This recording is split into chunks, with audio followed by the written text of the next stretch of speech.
वाढीव घरपट्टीचे आकडे पाहून डोळे पांढरे झालेल्या वाढीव हद्दीतील बारामतीकरांनी बुधवारी नगर परिषदेत धाव घेत वाढीव घरपट्टीवर हरकत नोंदवली। पूर्वीची घरपट्टी आणि नवीन यामध्ये असलेली मोठी तफावत लोकांना अस्वस्थ करून गेल्याने नागरिकांमध्ये वाढीव घरपट्टीबाबत कमालीची नाराजी आहे। याबाबत मुख्याधिकारी पंकज भुसे, नगर रचनाकार दत्तात्रय तरवडे, सहाय्यक नगर रचनाकार रणजितसिंह तनपुरे, घरपट्टी विभाग प्रमुख अविनाश काळाने यांच्यासमोर ही सुनावणी झाली।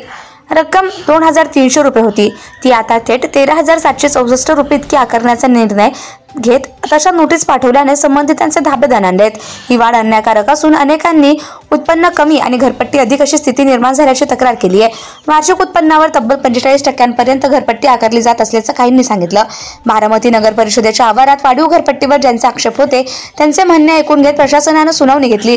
यात अनेक नागरिकांनी घरपट्टीची रक्कम आवाजच्या सव्वा आकारल्याच्या तक्रारी करत ही घरपट्टी मान्य नसल्याचं नमूद करत आक्षेप घेतला।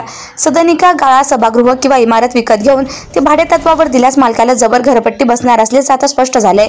कर भरण्याची जबाबदारी मालकाकडे असेल तर त्याला हा फटका सहन करावा लागणार असल्याचं स्पष्ट झालंय। हॅलो, माझे नाव अलका शिवाजी बारवकर, खंडोबानगर एरियामध्ये राहत आहे।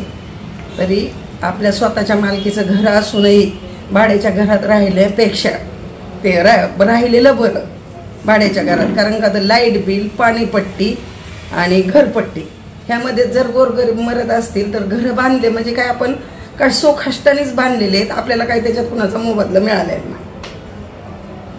नाही। आम्हाला इतकी घरपट्टी येते की वर्षानुवर्ष ती वाढतच येते, त्यामुळे ती घरपट्टी भरण्यातच आमचा वेळ जातोय, सगळा खर्च होतोय। हा, एवढी घरपट्टी आम्हाला मान्य नाहीच।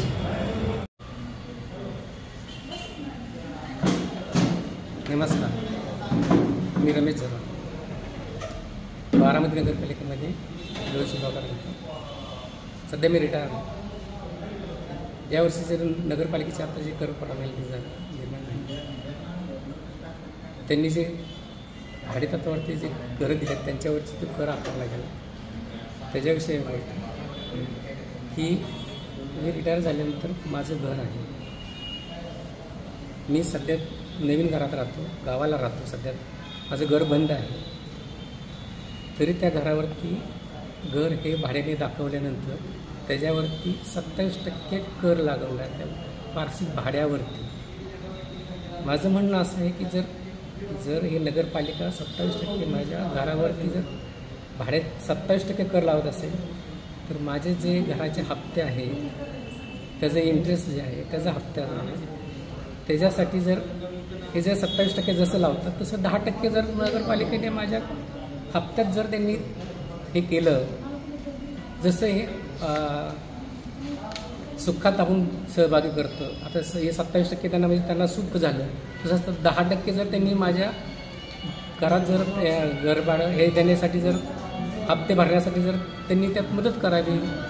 आणि बारामती नगरपालिका म्हणल्यानंतर महाराष्ट्राच्या उपमुख्यमंत्र्यांचं हे परिषद त्या जर नगरपालिकेत असं जर काम चालत असेल तर हे देशासाठी चांगलं आहे का किंवा बारामतीसाठी चांगलं आहे का, तर बारामती नगरपालिकेने याचा विचार करावा आणि सगळ्या लोकांचे मग दुःखात सहभागी पण व्हावं। सगळ्यांचे जे 27% कर लावलेत तसं त्यांच्यात जे हप्ते असतील तर ते त्यांनी 10% स्वतःचे पैसे टाकून त्यांचे 10% त्याचं लोनमध्ये त्यांच्या 10% अनामत जमा करावं त्यांनी।